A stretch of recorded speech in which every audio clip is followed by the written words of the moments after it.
I'm sure that a lot of you have seen this and thought to yourselves, what in God's name are they even doing? Well, forwards, welcome to South Asia, otherwise known as the Balkans of Asia. We have Serbia, Albania, Kosovo, Bosnia with a coastline, and the other guys.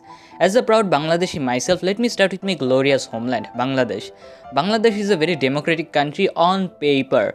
Bangladesh has been a dictatorship for the last 14 years, but this is the 21st century and women can't do anything wrong. So Bangladesh is not a dictatorship. The Prime Minister coincidentally gets re-elected every single election and she makes quote-unquote silly mistakes.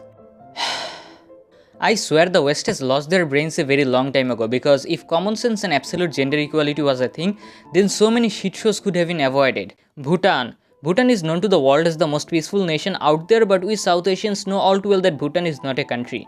It's a semi-independent vassal state, because when you are a country sandwiched between crazy psychopaths to the north and crazy psychopaths to the south, with barely 800,000 people, you can't claim to be independent, because in reality you are not. So what about Luxembourg?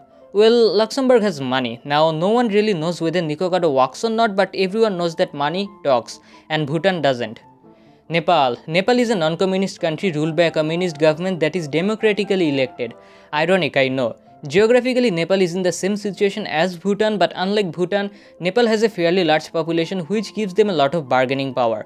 Because 30 million people can do a lot of damage if they are communists that are supported by other communists and your weakness is a teeny tiny corridor. The chicken can't do shit if the chef is sitting on its neck. Maldives. Maldives is an island nation with beautiful beaches, rich cuisine and luxurious resorts. It's the country everyone wants to visit until they look up their bill. Because once they do, they go like,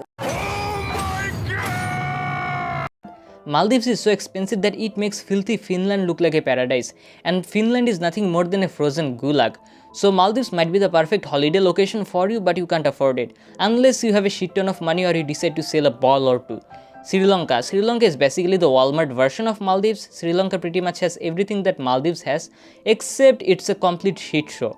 This country has almost the same demographic composition as Bosnia. And fun fact, this country also went through a civil war same as Bosnia. Sri Lanka has high inflations, political unrest, and pretty much everything is an absolute mess right now. Pakistan. Pakistan has the same exact problems as Sri Lanka but on steroids. Political instability, armed insurgency and military coups have become Pakistan's national identity on the world stage. Now, my country Bangladesh was a part of Pakistan for 24 years until we declared independence in 1971. So I know how bad things are there right now. So if you are from Pakistan, then my best wishes are with you. Hope you can force your corrupt military to step down from power. Afghanistan. Well, how should I put this? No comments. India. Now, I have already made a video about India, so I won't go into too much detail. The only thing I'll say is that India is basically Serbia on steroids. Border problems on steroids. Getting colonized on steroids. Being hated by neighbors on steroids. And the list goes on. Now, time for the tourism tier list. Where should you go? Maldives is without any questions S tier. If you are filthy rich, then don't think, just go.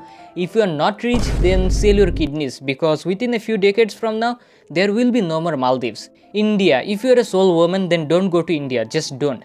India has some questionable problems with women, and before some of you feminists go to the comment section and say stuff like women are as strong as men, I want to say that fuck off, keep your feminism at home and save your life first, you piece of shit.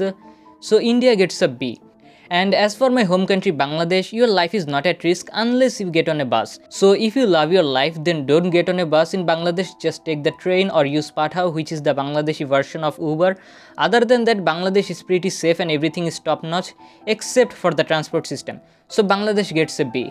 Bhutan easily gets a A. I would have loved to put Bhutan on a S tier, but their transport system isn't as good. It's pretty much a hassle to travel in Bhutan.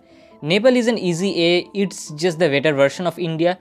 Now, believe it or not, when it comes to crimes, Pakistan is comparatively better than India.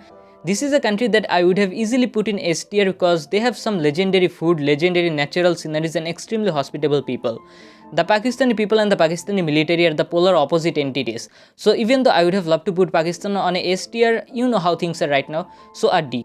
Now Sri Lanka, well, how should I put this? This country is fucked.